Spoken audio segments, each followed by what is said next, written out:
Tony Doherty is a writer and activist from Derry. He has published 3 books: This Man's Wee Boy, The Dad Beside Us, and The Skelper and Me. He's a founder member of the Bloody Sunday campaign and a former IRA prisoner. His father was executed on Bloody Sunday by members of the British Army Parachute Regiment, along with 12 other innocent civilians, on January 30, 1972. Hi Tony, you're very welcome to the Celtic Soul podcast at a time when Bloody Sunday has been recently back in the news, with a former member of the British Army's Parachute Regiment charged with murder and attempted murders on Bloody Sunday. And the news is now he will not stand trial, and prosecutors have told the families the man referred to as Soldier F. How does this make you feel? I was hoping you're going to ask me an easier question there, Andrew. Well, it's to be honest with you, you're never that far away from it, regardless of what is going on. But the recent matters with regard to Soldier F, and in many respects, have brought it back to the centre of things, and obviously to the forefront of my mind as well.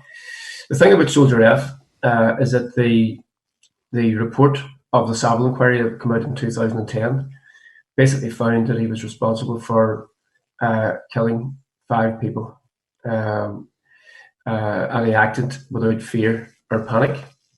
So he was cool and collected the whole time, and he also attempted to wound another number of our innocent civil rights marchers. So he was then charged in 2019 with the murders of 2. One of the 5 was my father, but he wasn't charged with his murder, and also the attempted murder of a few others. And ever since then, there's the trial or the pre-trial processes have been excruciating, taking an inordinate amount of time.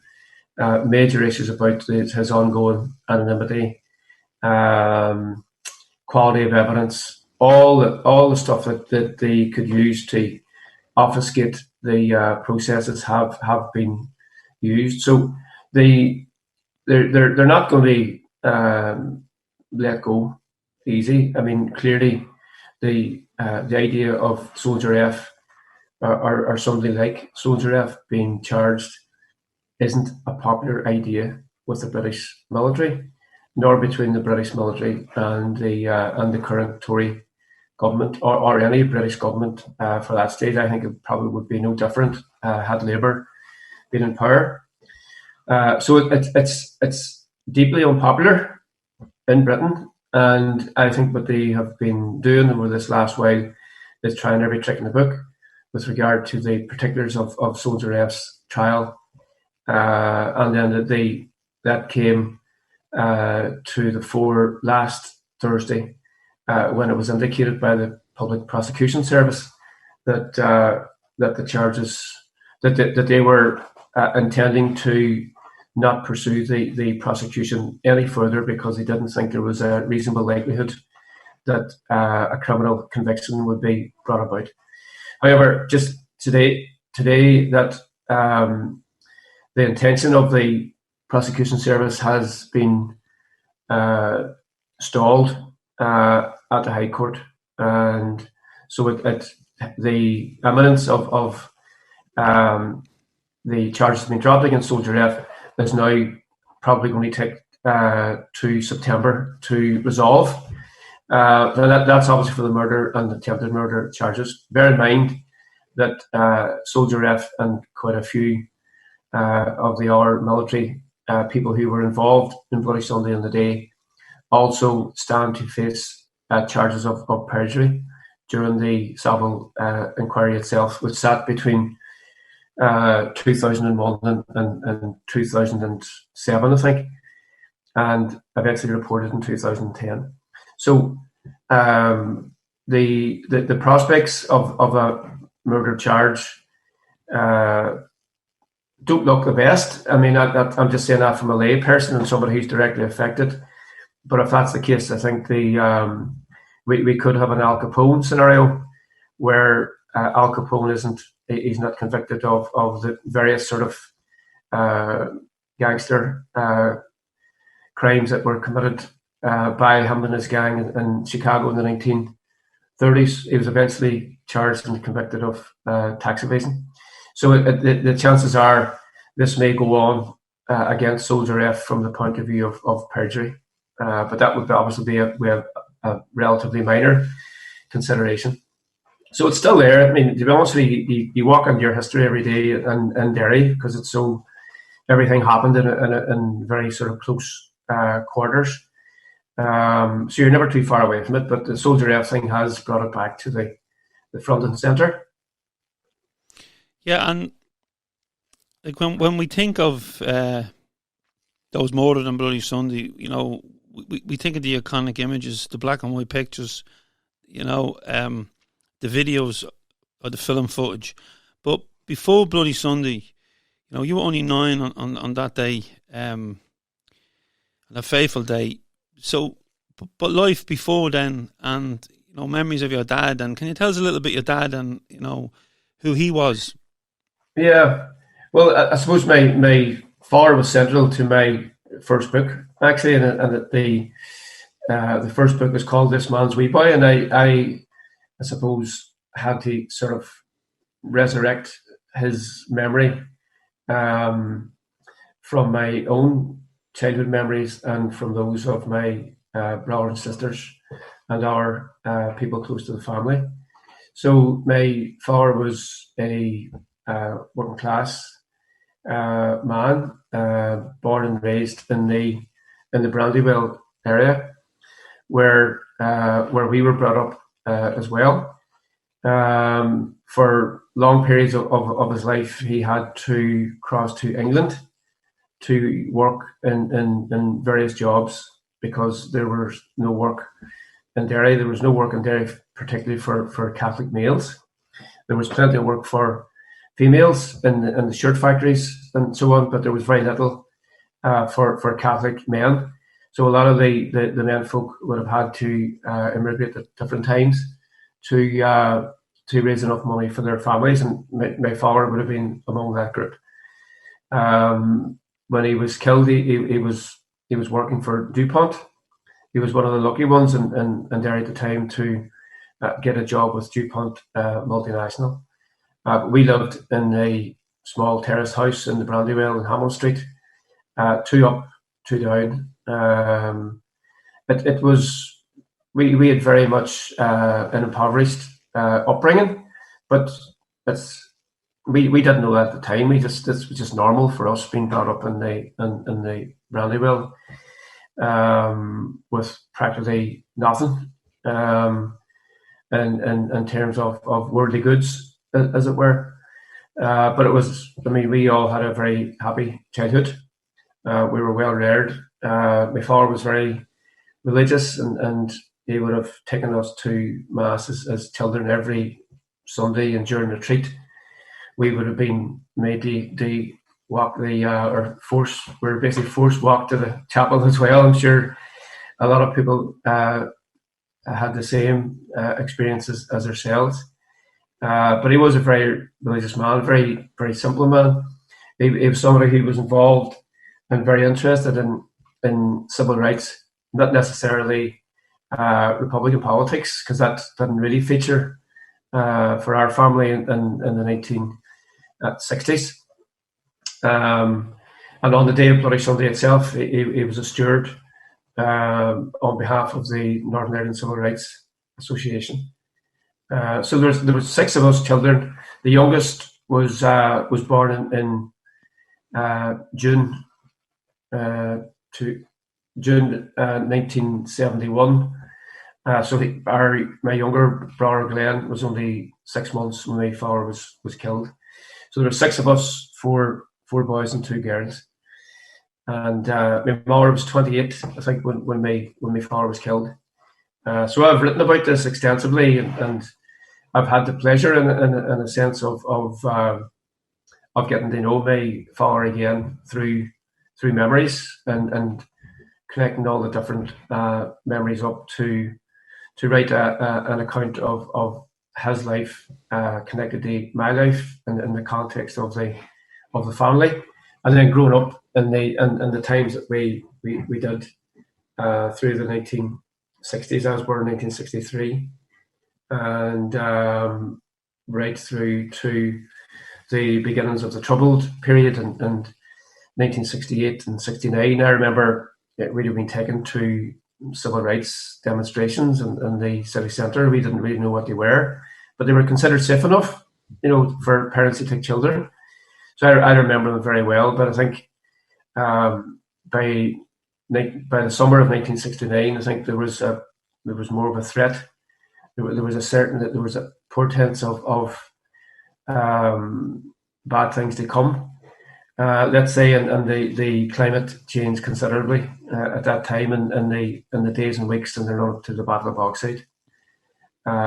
We lived close enough to the Bogside itself, and then from 1970 on, you could sense, even as a child, with the onset of the British soldiers on the streets, which started off blissfully, by the way, at the beginning, because the soldiers were welcomed, for good or wrong reasons. They were welcomed, and particularly they were welcomed by the children of the Brandywell, because they would have sent us to the shops to buy stuff for them, and they were all young squatties, so money didn't mean that much to them. So they would have handed us maybe 50 pence for going to the shop, and 50 pence in those days was a lot of money. Or it wouldn't have been 50 pence in them days, but maybe half a crown or 10 bob.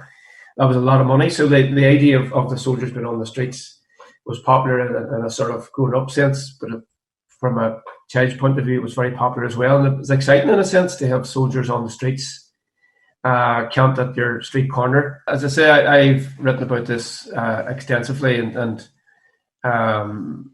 writing about the family was a very exciting thing for me to do, because I've forgotten a lot about my father and the times that we were brought up. And but I suppose I in my adult times I always knew that I would write something, but I wasn't too sure what, until I read Seamus Dean's book, Reading in the Dark.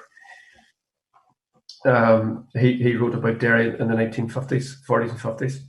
And once I read that, I knew that I would also write my memoirs. And then I think family circumstances for me changed around 2013, 2014. So I started writing. I started the idea, I suppose, of writing and reading quite a lot, particularly of childhood memoirs. And so I suppose copied the styles of some of the stuff that I read. And then I had the bones of a book done, and I sent some of it to a number of publishers. Actually, I remember sending it on a Sunday night to the Mercier Press at 10:30 on a Sunday night, and by 10 o'clock the next morning I had a response, and I knew by the response that was going to work out. So that the first book, This Man's Wee Boy, really tells the story from my first memories about 1967 up to the period immediately before and including Bloody Sunday. So the book can be got on Amazon. By the way, it's called This Man's Wee Boy, and that's for me. That's my favourite book. But I wrote another two, one about the aftermath, I suppose, of Bloody Sunday from a child to teenage perspective, including the period that I became involved in the IRA, and then the third one, the Skelper and Me, again was about reconnecting with my father in later life, my prison days, and then the journey that I took from prison to realizing that I had to do something about the legacy of Bloody Sunday, and the human rights sort of element of Bloody Sunday as well. And this would have been in the 1980s and early 1990s. So that's the three books basically span those sort of critical periods of childhood, teenage years, and then into adulthood. Yeah, Tony, we all look back to our teenage years and things that influence us. Normal things like football, music, sport, girlfriends and that. But the teenage years after Bloody Sunday for those in Derry must have been there must have been big challenges ahead for young people, to get their head around what happened. And was there a sense that you had to get revenge for your father's killing? There definitely was a sense of that. And it's important also to point out that that in the immediate aftermath of Bloody Sunday, there was no police investigation. This is when 13 people were killed within the space of 20 minutes, and an hour 13 were injured. You would think somebody in the RUC would have commissioned some type of criminal investigation. So nothing like that happened. And so in many respects, the aftermath is as important as what happened on the day itself, because you had to deal with the propaganda machine kicked in right away, and it was obviously preconceived that the British Army had engaged not human rights or civil rights demonstrators, but members of the IRA in a gun battle, and had taken out so many gunmen and bombers. That's what the initial story said in the hours following the killings, and that's by and large what the British stuck to right through the 1970s, the 1980s, and right through the Savile inquiry. It's incredible what people would be prepared to believe. And then what happened, instead of there being a criminal investigation, there was a judicial inquiry led by Lord Widgery, who was the Lord Chief Justice of England at the time, basically the highest judicial position that you could get. And he basically whitewashed the whole affair. By and large, agreed with the assertions of the soldiers that they had come under attack. Some of the gunmen could have been involved, could have been bombers, and so on and so forth. And it left it sufficiently open that most of the blame was piled on those who were murdered, the wounded, those who had actually organised the civil rights demonstration, which was organised, by the way, to try and free people from internment. And none of the blame whatsoever was attributed to the soldiers. The soldiers' actions were, by and large, skipped over and described in light enough terms. So we grew up with that. I mean, as you say, I was only 9 on Bloody Sunday. I didn't really realise what was all going on at the time, and because nobody really sits down and tells you, and you have to sort of work it out. But the years, so I knew whatever happened was chronically bad, but I didn't have the detail of what happened to my father and the rest of the men and boys that were killed, but it was always there. It was always there as a backdrop and in the foreground. So it was always behind me, but it was always in front of you as well. And I think that was by and large the same, not just for people like me who were directly affected and lost someone on Bloody Sunday, but I think by a whole generation of teenagers in Derry and actually throughout the north, and I'm sure throughout the island, who felt that they needed to do something about Bloody Sunday. And I remember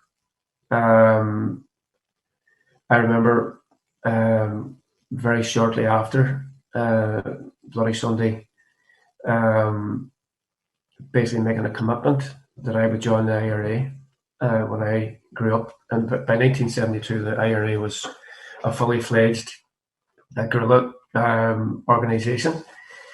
And I had pledged it even at that stage. Because I remember one time we were playing in the street. It might have been July or August. It was a sunny day, and both my aunt and my mum were at the front door in Hamilton Street, where we still lived. And I remember shouting over to my aunt, what age do you have to be to join the IRA? And I was still 9 at the time. And she laughed and says, oh, you have to be 16, but it'll be well over by the time you reach that age, you know. So you could see from that, you can sense from that what my preoccupations were with regard to my father's death. And also, I suppose, growing up in a highly militarised situation. I mean, Derry was heavily militarised at the time. There was an army base at the bottom of our street and another one further up the road. And Derry was dotted, speckled with army bases at the time, and the military basically took command and control of the city centre as well. Not unlike what would have happened in cities like Dublin and Limerick and Galway, Cork during the late 19s and early 1920s. So that's the type of situation that we grew up in. We grew up to hit the British Army. There was riots in the street practically every day. The Brandywell was a battleground, which in some senses was exciting for us as children. But I always say that I would have hated being a parent of young children in the early 1970s or at any stage of the 1970s, because it must have been a nightmare, wondering where your children were they involved in riots which could happen spontaneously on the street, or God forbid they could get involved with the IRA and you might never see them again. So of not knowing what would happen to their children. I mean, I know some of the families directly affected by Bloody Sunday. The McKinneys, who are good friends of mine, their brother, Willie McKinney, I think was 24 when he was killed on Bloody Sunday. And anytime Bloody Sunday come on the news, the father would get up and turn the TV off. And they never spoke about it. And they knew that they shouldn't speak about it. And I remember speaking to their mother many years ago, and she said to me that they felt that if they didn't talk about it, nothing further bad would happen to the family. And by bad, they meant losing another son to the IRA or going to prison or any of the things that could have happened, being hit by a rubber bullet or being hit by a live bullet. So a whole generation of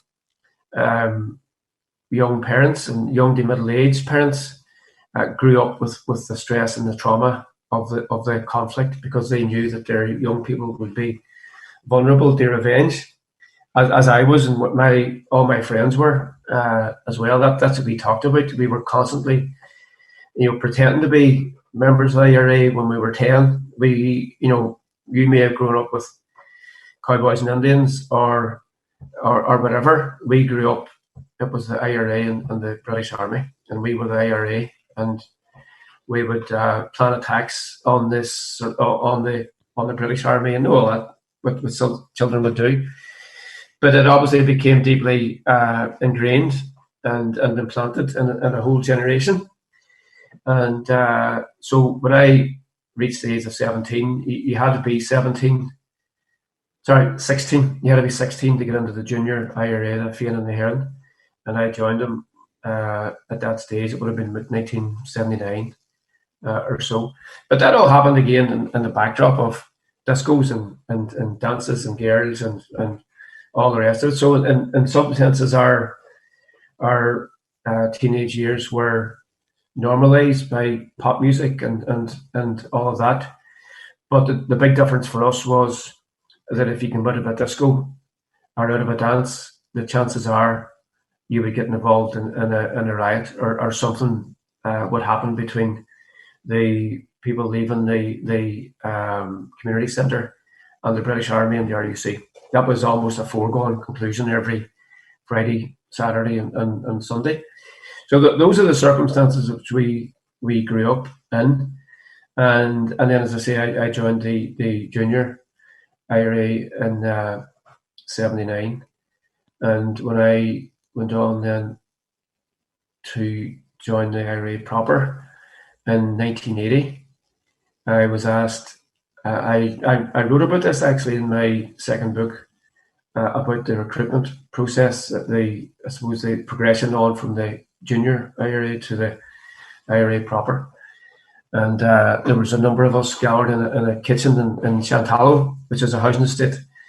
It just used to be on the outskirts of the city, built in the middle of the countryside. We were all asked what our motivation was to join the IRA, and I answered by saying that I wanted to take revenge for my father. And the recruitment person who had asked the question stopped me and said, "That's not a good enough reason to join the IRA."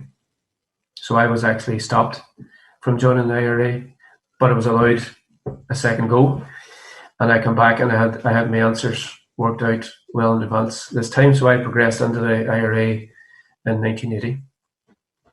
And it was, I mean, I directly attribute my desire to join the IRA as a vengeful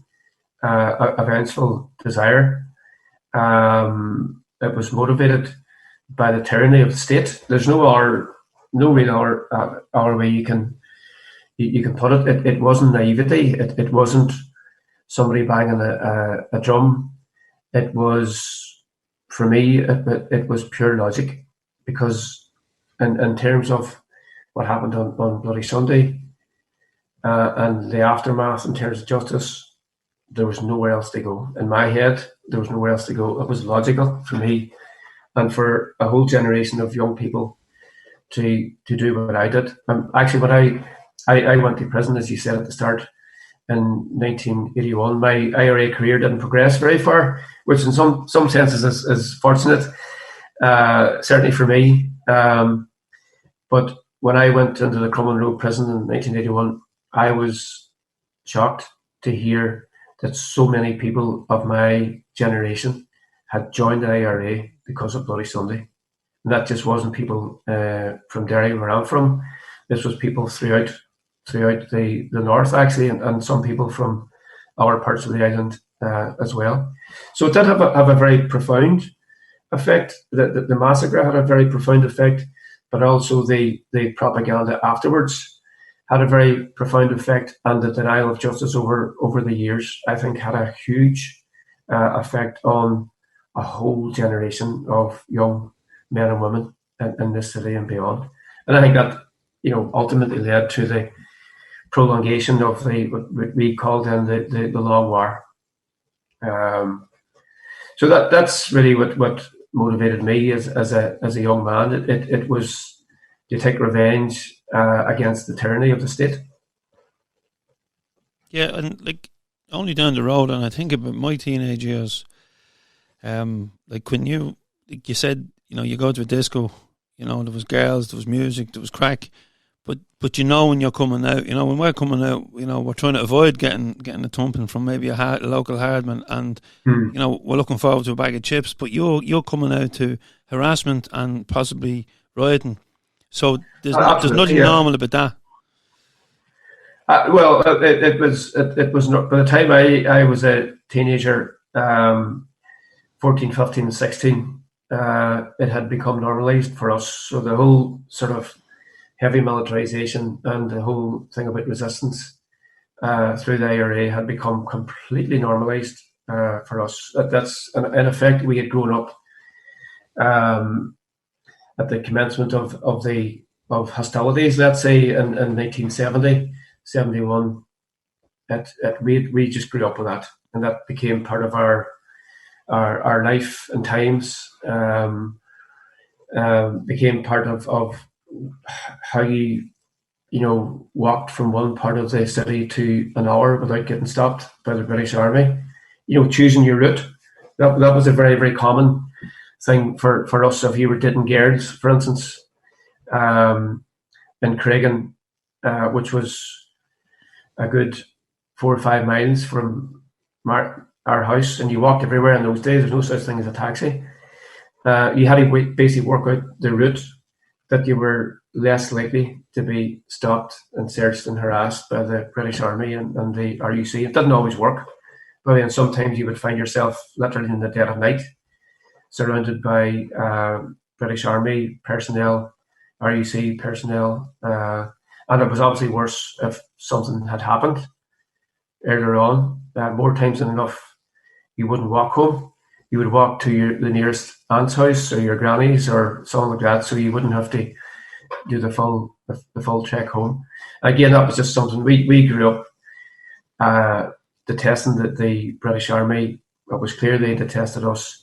We grew up detesting the RUC, which was the police service at the time, and they detested us. That was clear. Those were just the terms of the street conflict at the time, and rioting was a daily, weekly pastime. And when we get out of secondary school, we get out of school. Our school was in Craigan, St Joseph's, and when you get out of school, you were almost guaranteed a riot every day when you get out, because the British soldiers would be waiting at the gate for us. So, and they were all young men as well, but they were obviously heavily armed with automatic rifles and plastic bullet guns and rubber bullet guns and gas and all the rest of it.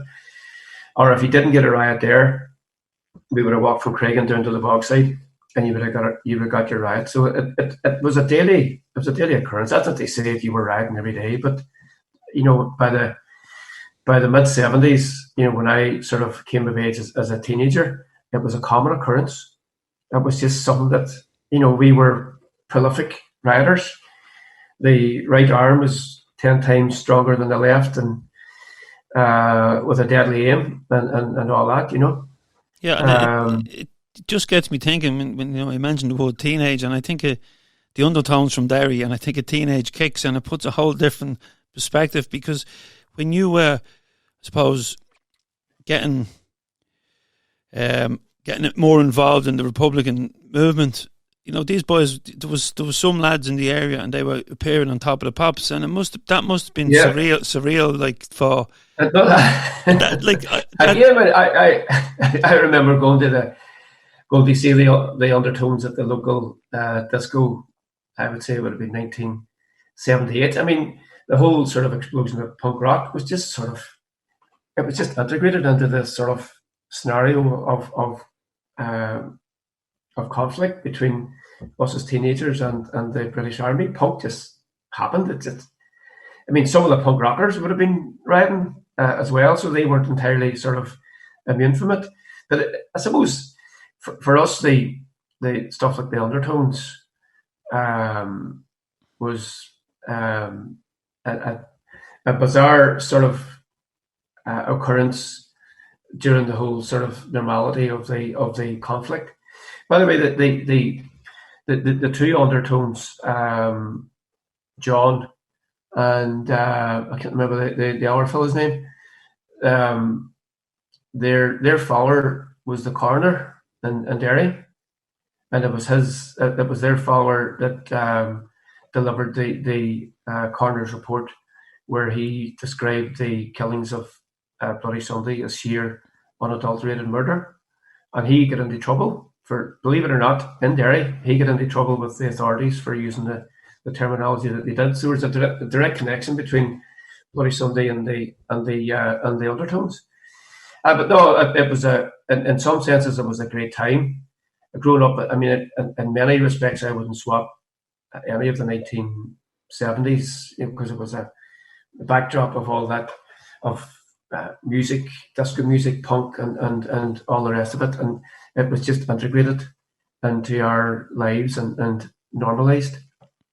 As I say, the whole idea of dating a girl or going to a disco was just integrated into the whole conflict scenario. You still had to protect yourself and be careful no matter what you were doing, or less careful depending on your way of working, Yeah, and you were when you did join the IRA, as you said, it wasn't long before you were behind bars.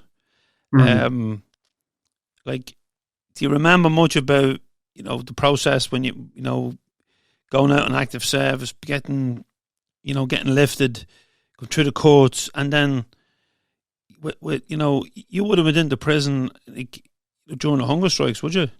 Yeah, yeah. I actually went on to the wing in Crumlin Road on the 1st of March 1981, which was the day that Bobby Sands went on hunger strike. And obviously he came from a generation, well, maybe half a generation before me. So I would have been in prison throughout all that time. I went in 81 and got out in 85. It was a time of great turbulence. Personally, it was turbulent. Losing your relative freedom to being left inside. And you think back now that the process was delivered at lightning speed, although it obviously dragged out at the time. And you think that these things are never going to end, but there's always tomorrow. But there was a great sense of camaraderie and comradeship, I suppose, between the prisoners in Crumlin Road at the time, and actually any of the jails in which you found IRA prisoners. It wasn't people weren't left to their own devices. They were assisted and supported by our prisoners, and that was just the mentality that they had, and I ended up adopting as well. The other thing that I noticed when I was in prison was the number of people who were charged and subsequently convicted of a whole range of offences, including murder, who were completely innocent and whose cases will never reach the public domain nor a successful judicial outcome, clearing their names. There was actually one young man who I wrote about in a full chapter in my third book called The Skelper and Me. And he was arrested a number of nights after Bobby Sands died. And I think he died on the 5th of May. I think the young man from the New Lodge Road in Belfast was arrested a number of nights afterwards and confessed to a murder of an RUC man in the Duncairn area of Belfast. And he was the RUC actually convinced him that much that he did the murder. That when he came into my cell 5 on the ones, the first landing in Crumlin Road, he actually told me in the cell, which is the two of us, how he'd committed the killing, what weapon he had used, how he had sighted up the RUC man, and all the rest of it. And he had not a single thing to do with the RUC man's killing. Not a single thing. But his head had been turned that much in Castlereagh that he left thinking, I've done that. I've confessed to it. And I'm going to spend a long number of years in prison, which he did. And there was a lot of people like that, actually, who weren't at Birmingham 6, they weren't at Guildford 4, but they happened to be living in the wrong house, in the wrong place at the wrong time, and who were picked up and had confessions forced out of them. And that used to happen hand over fist in those days. And I think that's particularly sad because, I mean, obviously it's, a life was lost or something untoward happened, but also our lives were destroyed through the judicial processes. And many people that I knew in prison, I would say I could name a dozen who were innocent of very serious charges, were subsequently convicted to life imprisonment. And as I say, none of that will really ever come to will come into the news, at least not through anything that I'm currently aware of. But it was wholesale at the time. I mean, I did do what I was eventually convicted of doing, So I have no argument in that regard.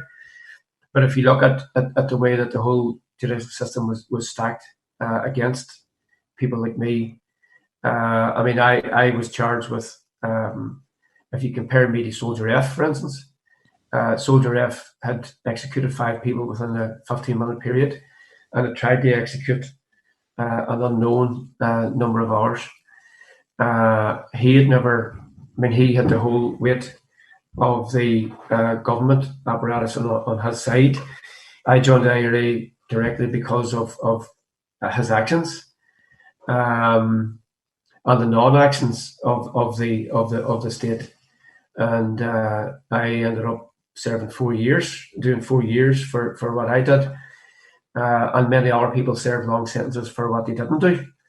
And I think that is just a travesty, which is not that often picked up in the narrative and how the conflict is described and how the legacy is described. But it's there. It happened, and that's, I suppose that's why we're here at this moment in time, still arguing the toss about the legacy and the pursuit of justice against killers like Soldier F. And when you come out of prison, or even during your time in prison, like obviously have a lot of time to think. Were you there when obviously the hunger strikers they went on hunger strike for the demands, and then eventually those demands would be given to wear your own clothes and the like. You would have been in prison when this change was happening.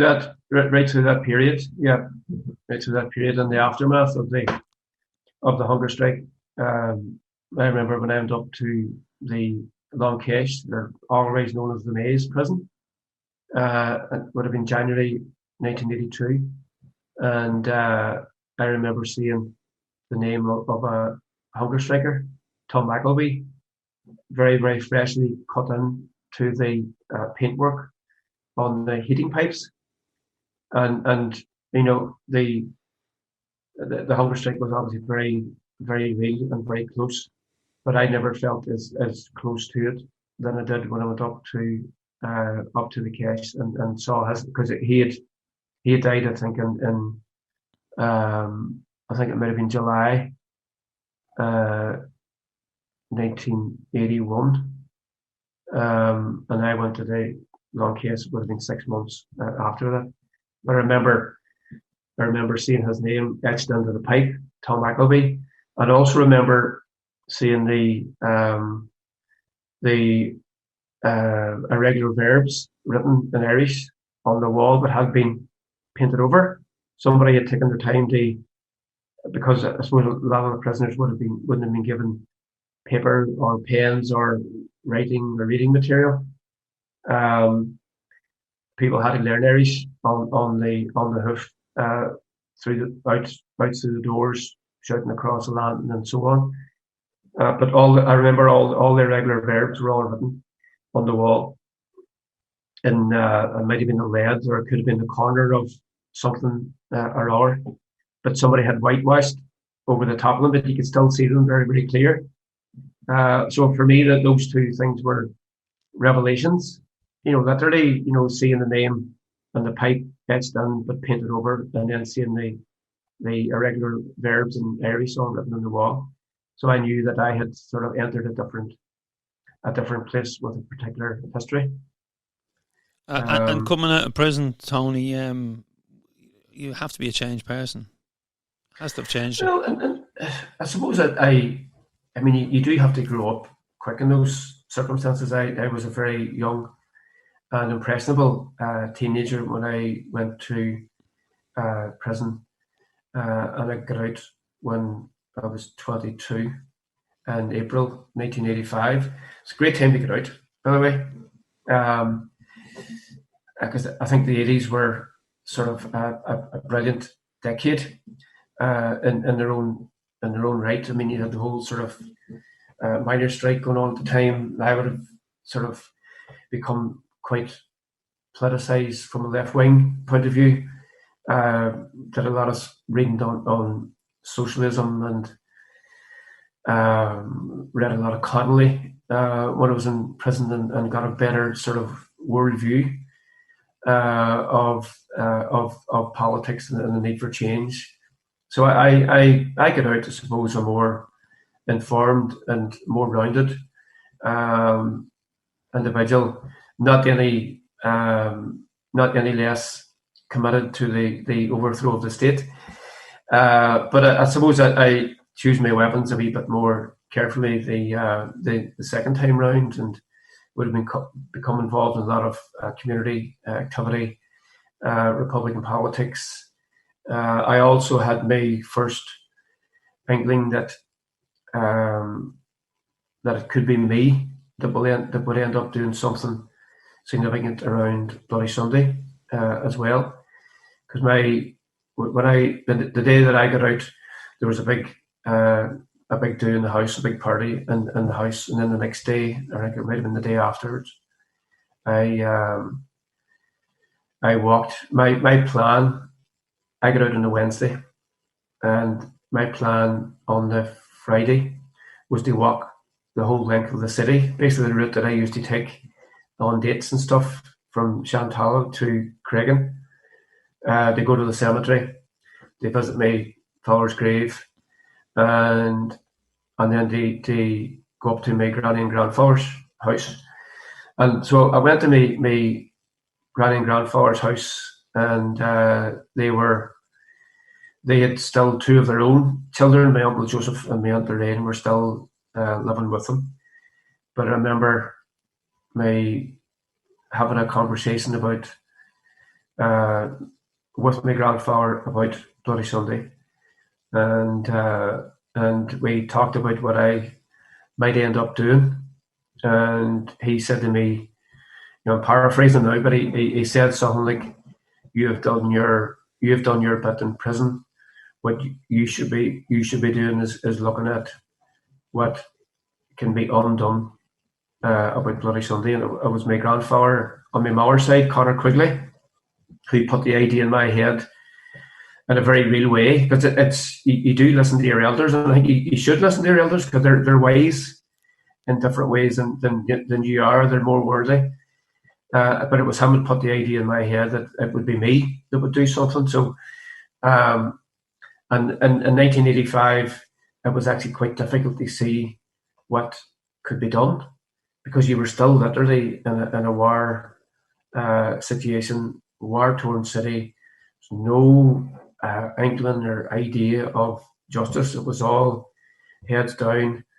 The IRA were still very much in full flight against the British Army and the RUC, and vice versa. So there was nobody was really thinking about justice, but it was my grandfather that put the idea in my head that I could be me. And maybe he saw something in me that I didn't, to be honest with you. I'm not sure. But I started working with the families at the time, getting them together actually for the first time ever since 1972.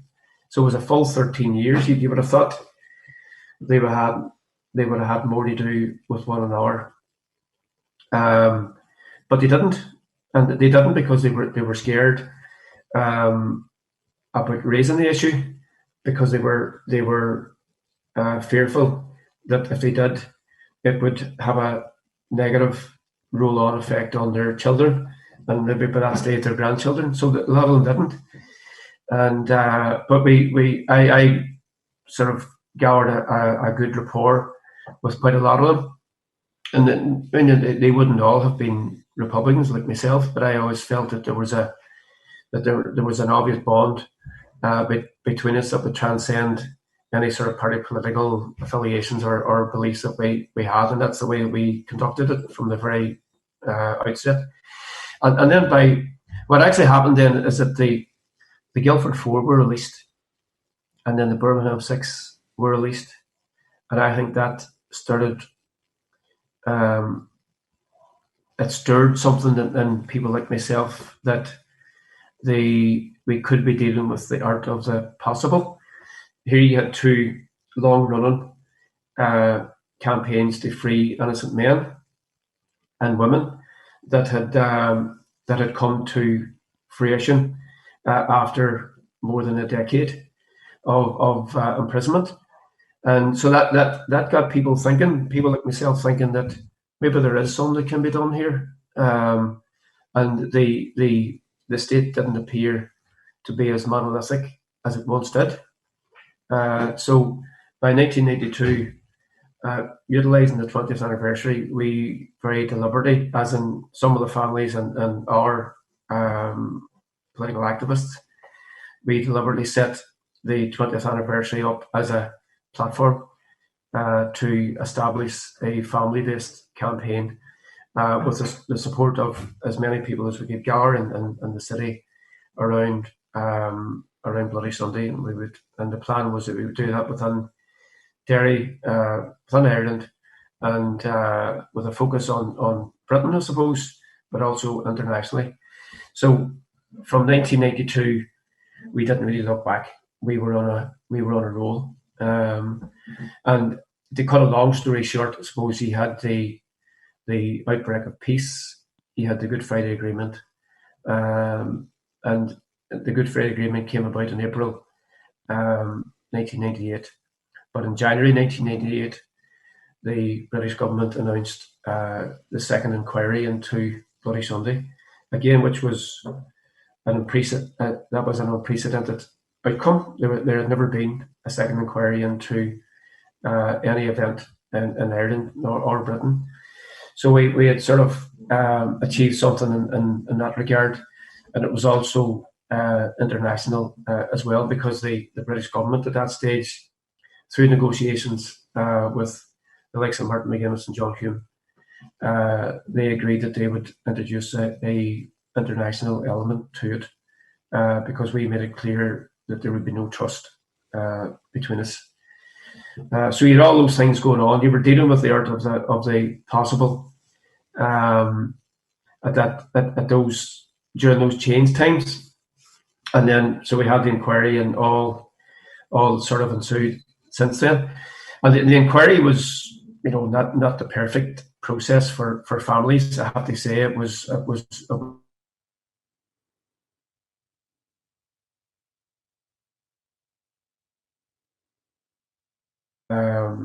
by 2010 we had the report, and the report was it was heavy on innocence and light on guilt. I think that's probably the best way to describe it, and that it was heavy on the innocence of people like my father and the rest of the people who were killed and the wounded, but it was light when it came to actually having clear recommendations for guilt. Although it did very, very clearly place the guilt on the likes of Soldier F and ours. Then obviously on the same day as the release of the Savile report, David Cameron, who was the British Prime Minister at the time, gave his now very famous apology in the House of Commons, taking responsibility for his army's actions. And that again, I suppose we viewed that as hugely significant and historical, as well as in personal terms, because that had never, Britain has never apologised for any of its actions in Ireland, going back as long as you want. But here we were in 2010, we had a second inquiry. There was far more truth as a result of the inquiry, and we also had a government apology delivered by the British Prime Minister. So that's a huge turnaround when you compare what happened in 1972, the whole outbreak of the propaganda war and so on, to what happened in 2010. There was a huge gulf in between, but the outcomes were vastly different. And we bagged that as a huge achievement, as a huge victory. We considered that we had been vindicated in our claims all along. And by the way, we were never always thanked for doing what we did. Many of the people involved in the campaign would have taken a lot of abuse, particularly down south, actually. I remember at one event we had in Phoenix Park, there were people driving by and calling us child murderers and then speaking on and so on. So you had all that going on, all that sort of. Suppose that's probably a result of the propaganda war from our perspective, where by the early 1990s onwards, people had a very, very skewed view or vision of what had happened north of the border. And I think as a result of Section 31 of the Broadcasting Act, that skewing was being played out on a day and daily basis. I mean, I remember being interviewed on RT on a number of occasions, and on each occasion they would ask me, was I a member of Sinn Féin? And I would say no, but I was. Line wasn't. It didn't bother me in the least. But you still had to go through an interrogation and to be cleared in some way. And I was in Sinn Féin then. I'm not now, by the way, but that doesn't really matter. But you could see that there was a fear in the southern institutions to deal with the full reality of what happened north of the border. I think, and a narrative had crept in over the years since Section 31 that strongly suggested that the only common enemy that people had in the south was the IRA and Republican violence, and all the rest of the stuff that happened was a result of that. And I think that was wrong. It was very, very skewed. It hasn't stood the test of time either, by the way. And I think that what's going on now, I think south of the border, is that all that history is being sort of unearthed. And I think a lot of the younger generation, certainly people younger than me, I think are starting to see that there was a lot wrong with that narrative. It was a badly skewed narrative. I mean, we're basically brushing whole phases of history onto the carpet which is becoming too bumpy to even walk on. And sooner or later, the outbreak of peace here in the north, I think a lot of people have revisited that history and have learned things about the north that they didn't know of, maybe weren't taught in school, didn't pick up from the media, but were still there to be picked up. So in that sense, it's good that Section 31 has failed, and there's a whole. I mean, there's 2 or 3 generations now since the peace process that have grown up with a whole new perspective on the north and something approaching greater accuracy. Yeah, and I had Peter Hooton from the farm, and they're obviously looking for justice for the Hillsborough victims, and recently there was a judgment, and which didn't support the police action, but they wouldn't be charged. Yeah. And I just messaged him and I said, how are you feeling? And he said devastated. And it was just one word. There was he didn't elaborate on it. And did you ever feel just, when something, especially the recent news, did you just feel mentally, physically exhausted and devastated by the whole process? Because you must be everybody, all the families must be so mentally strong to continue, and it may be getting easier now, as you're saying, but there must have been some very, very hard years for everyone involved in the campaign. Yeah. There's no doubt there were very dark days, and I've met the Hillsborough families on a number of occasions, and I've also met the families from the Stardust fire on a number of occasions, and while the campaigns are very different, the resilience of the families is startlingly similar, and the personalities and the various campaigns are very similar as well, which is in some senses reassuring. So I think people like me need to be resilient, because there's no other way of doing it. As I say, your history here is it forms a backdrop, but it's also something in the foreground. and and that's because it has never been fully resolved. I suppose the issue of justice is still outstanding, and it is very difficult at times to accept that the state will still move to protect the killers almost at any cost. And so you can see that through the Hillsborough. I mean, the Hillsborough campaign is very well led. They're a very, very resilient bunch of people, but they are seriously up against it as well, because the state will always protect itself. But I think the city of Liverpool itself, I think, is a great reflection of the spirit of struggle that the families sort of hold. Like, even if you look at the way, for instance, that the Sun newspaper is still not purchasable in Liverpool, but you can buy the Sun in Derry. Shouldn't be purchased anywhere. It's a rag. Shouldn't be purchased anywhere, exactly. But it just shows you how the city of Liverpool reacted to the families' wishes and desires at that time, that the Sun should never be sold again in Liverpool. I think that's something. I mean, even that single act is a tremendous act of solidarity, which every city should have something like that. That you know, this is something that we're proud of. We stood by the people who have suffered as a result of the Hillsborough disaster. But you do see sort of fantastic sort of vestiges of resilience in every campaign. We look at the Stardust people, 1981. You know, they're still rallying. They have actually forced the government now to hold a second inquest, a proper inquest, which I believe is going to commence in October this year. At one stage, you would have hardly given a penny candle for the family's hopes of achieving any vestige of justice. Yet no, they stuck together.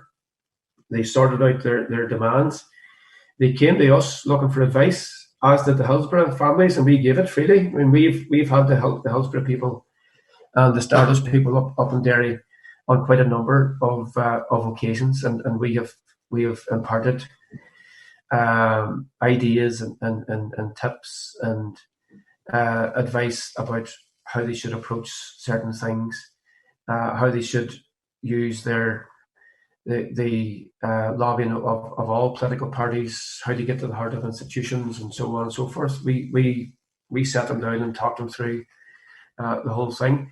And while people like myself wouldn't claim victory on their behalf, but there is a solidarity that exists between struggling peoples, and you see it. It's just a natural thing that happens. People like us tend to gravitate towards one another. But I have no doubt that the Hillsborough people will achieve justice in their lifetime, and I have no doubt that the Hillsborough people will achieve justice as well. And I think that we've already achieved a vestige of justice through the establishment of truth, but there's always a road ahead. I think we're grown up enough now to realise that that's just the inevitability of struggle. And like, your 3 books are all in print and all available to read for and you said did you say on Amazon? They're all available on Amazon. You might get them in various bookshops around the country, but they can be they got reasonably easy. Yeah, I'm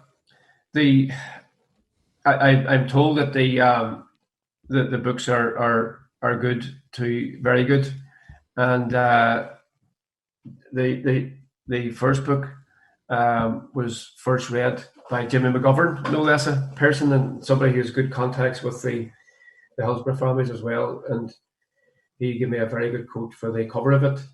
And the second one, I got a quote from Frank McGuinness, who a playwright from Buckcranna, who also spoke at the launch. And then for the third one, the Skelper and Me, Damien Dempsey, no less a person, gave me a quote. He was the first to read it outside of editors and so on. So I'm told they're good books. They're full of humour. full of crack. There's obviously critical stories and critical issues within there to do with life and loss. Not least of all my father, but they're not sad stories. They're good memoirs based on the lives and times of this man's wee boy, myself, growing up through my teenage years, out of prison, the Bloody Sunday campaign, and then Vindication, and it's all the characters that you meet along the way. So if you want to know anything about Derry in those times and even in modern times, you'll not do any better than read This Man's Wee Boy, The Dead Beside Us, and The Skelper and Me. And you can get them on Amazon, or you probably get them in bookshops and various places as well. We had Declan McLaughlin on, who sells Derry as a tourist destination. But one thing about you just mentioned there about the books, but there's also the Museum of Free Derry, which I'm sure is really worth visiting. Yeah, I'm actually the chairperson of the museum, and it's now open after a long period being closed under the COVID restrictions. The Museum of Free Derry is what it says in the tin. I suppose it's the story of a risen people. It's a story of the state trying to kill the risen people and drive them off the streets, and it's a story of the rise of the Relatives campaign around Bloody Sunday and our eventual vindication. It's in my book. Sorry, not actually in my book, but in my view, it is the best tourist facility in the city, if not the whole of the northwest. So if you're Derry bound or northwest, even Donegal bound, this year, call into the museum. You'll be made very welcome. We have a full staff, very professional, who will talk you through the history and assist you in various ways.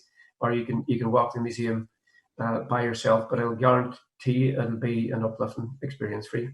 So you'll be very welcome if you come to length. Now, you said earlier on in the podcast that Bloody Sunday is always behind you and it's always in front of you. But you have you have a life outside Bloody Sunday. You have a day job. Can you tell us a little about, like,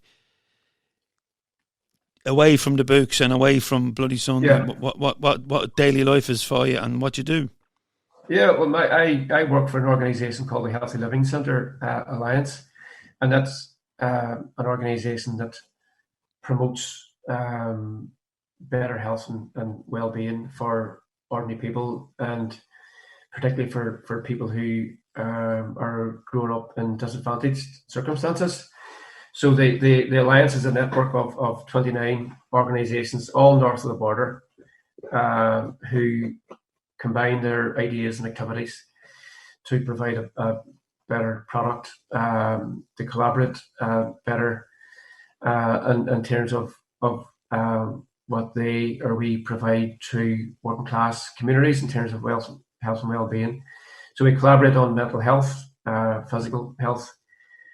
We have a huge collaboration with the government organisations in health, working with people who live with long-term pain.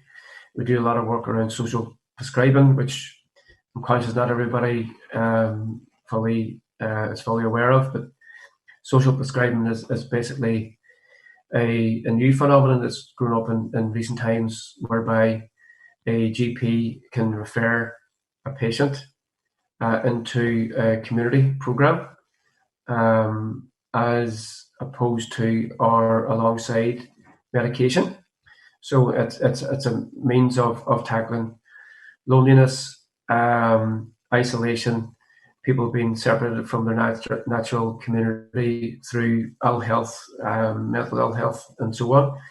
And it works because it actually, GPs would tell us that a good 30 to 40% of their time is spent with patients who don't require medication. They require a better sense of connectedness with community through community development and so on.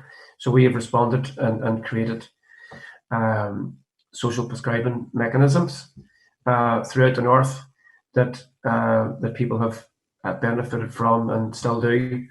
And we have also created a new relationship, I suppose, with general practitioners and pharmacists and so on, all of which can now refer into the community sector rather than having to medicate people, or I suppose in some senses we're still not being able to do anything for them. So it's created a new thought process, it's created new outcomes and new sort of health pathways for people. So I chair the All Ireland Social Prescribing Network with quite a few people from right across the island.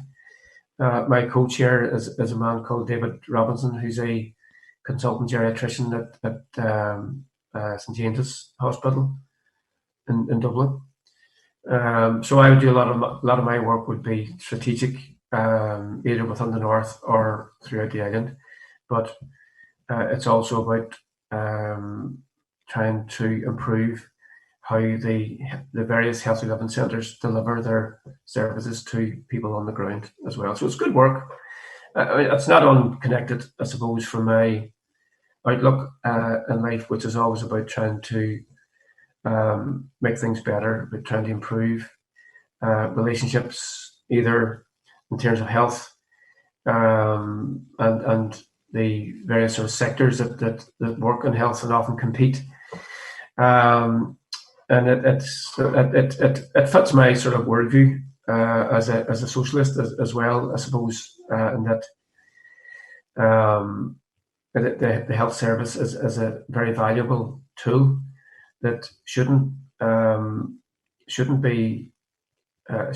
into the hands of privatization, nor should it be abused by government. It should be treated as they are sort of equivalent of the crown jewels in a sense, and protected for everyone's benefit.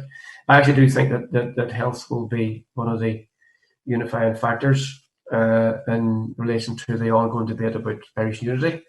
For instance, we're in the north, you have the National Health Service, which I think is one of the great things about Britain. Britain has a National Health Service. The Republic of Ireland doesn't have in the same way.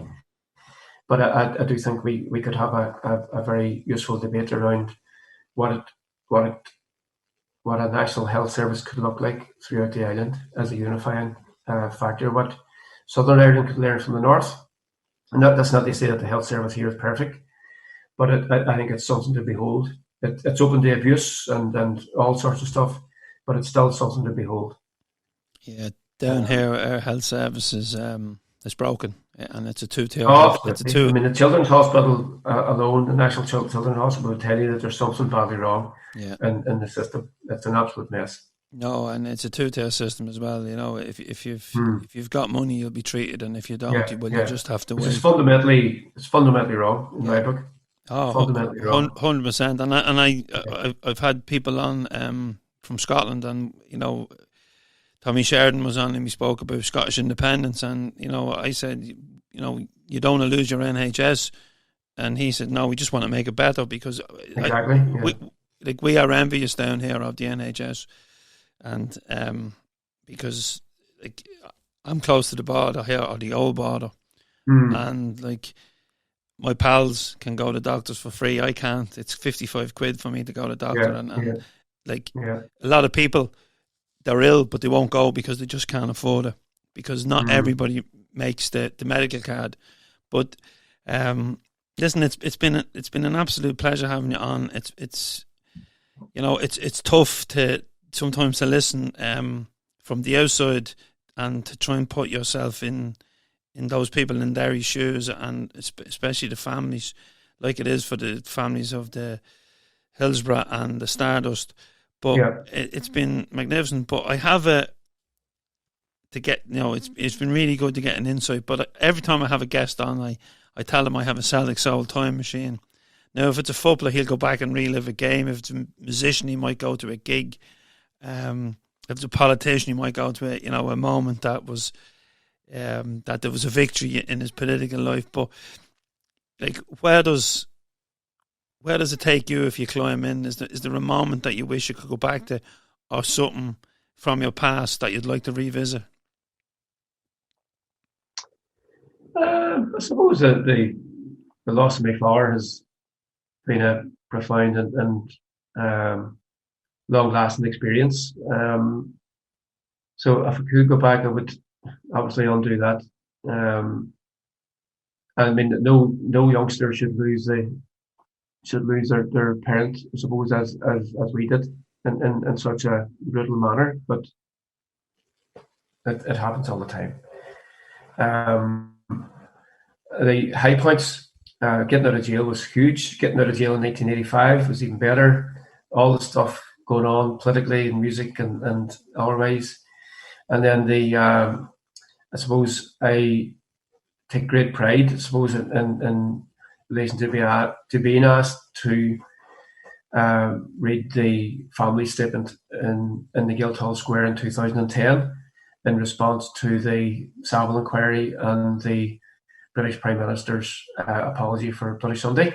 That was a high point for me, and it's something I often think about. It was huge for the city, absolutely huge. It was huge for the island. I'm told by many people, and I think for many people growing up in Britain at the time, it was huge for them as well. So I mean, all that's for the good. I think I'm always up for trying to change people's perspective for the better, and that experience, I think, will always remain solidly beautiful in my mind. So that's what I think about in good times.